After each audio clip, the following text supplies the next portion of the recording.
I don't know, guys. I might want to keep this damn thing for myself, right? Roadkill Nights was absolutely insane. And but we're back at it. We're home, and we got to talk about what's going on with the Ram 2500 and what they found when we brought it over to Tobin.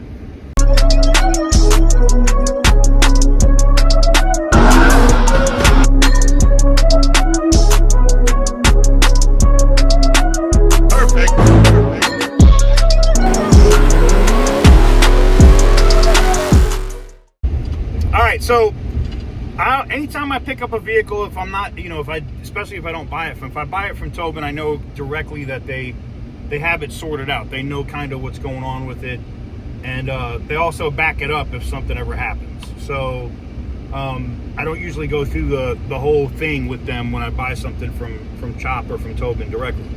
This one came from the auction, so it wasn't something I got from Chop directly. So I took it over to him, had him check it out, and clean bill of health.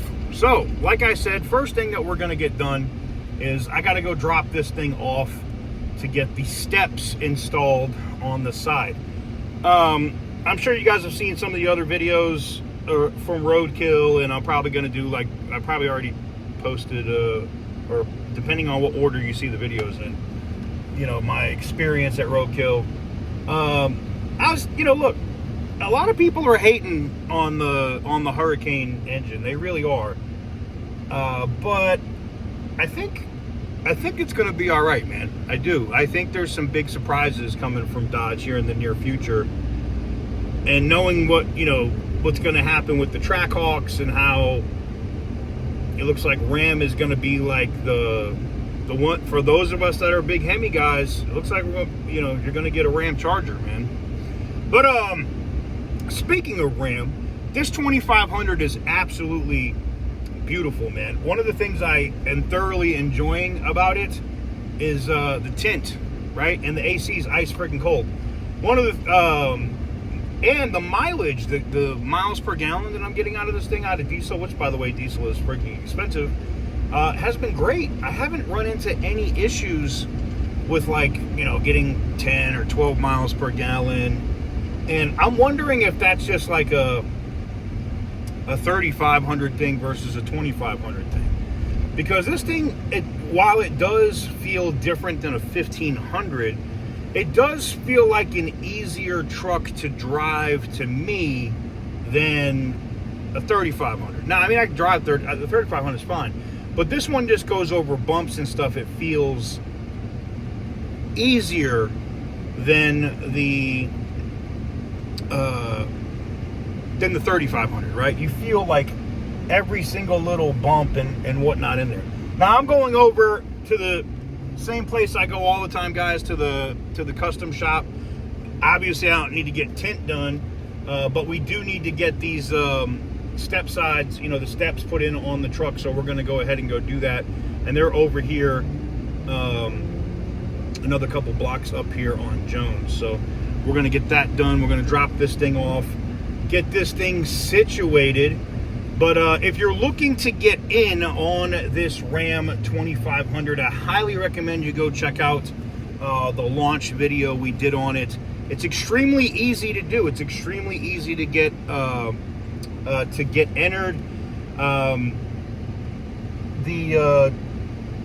don't know where we're at on the extra entries, if there's any remaining. I know we were pretty much about sold out the last time I checked, but if there are any remaining, I would definitely jump on it. Link in the description down below. Anything you pick up on the site, if there's extra entries remaining, which it will say in the description on the original launch video, it'll say, extra entries closed, or there'll be an update in the post section if they've closed out. But or the products will also just say sold out, because they're only available at 10 for the individual products that are up. But yeah, man, this truck is clean. It's good to go. I'm looking forward to running this. And I know you guys are going to ask if we're going to run combos and stuff between the two sites for the two different giveaway vehicles. And I don't know yet. We'll see. But first, let's go get this thing tightened up. Let's go get this thing, let's go get some steps installed on this truck. And just get some of the basic stuff done that needs to be done on it. I don't think really, like, I also thought about maybe throwing like a bug guard or a deflector or something up on the hood. You know, like some WeatherTech stuff. Maybe get some extra WeatherTech mats for this truck. And I mean, like I said, it's already a nice truck. It's a Laramie trim. It's a really nice truck. So I think you guys are gonna enjoy it. So if you want to get in on this truck, link is in the description down below. Link is in the description down below. So I am like I said, thoroughly enjoying this thing. I think you guys are gonna like it. And like I said, it's probably going to be one of the most reliable diesels you could ever get your hands on. Oh, and it does pass smog, because I've got so many people out, well, it's not going to pass smog. Yes, it will. Passes smog here in Nevada. So if it passes smog in Nevada, it's going to pass smog in California. It's going to pass smog pretty much wherever the hell else you want to get it done. So there you guys have it. Quick little update on this thing, man. Yes, I'm getting stuff taken care of, and the biggest thing for me with this was getting the steps installed. So we're about to go get that done right now.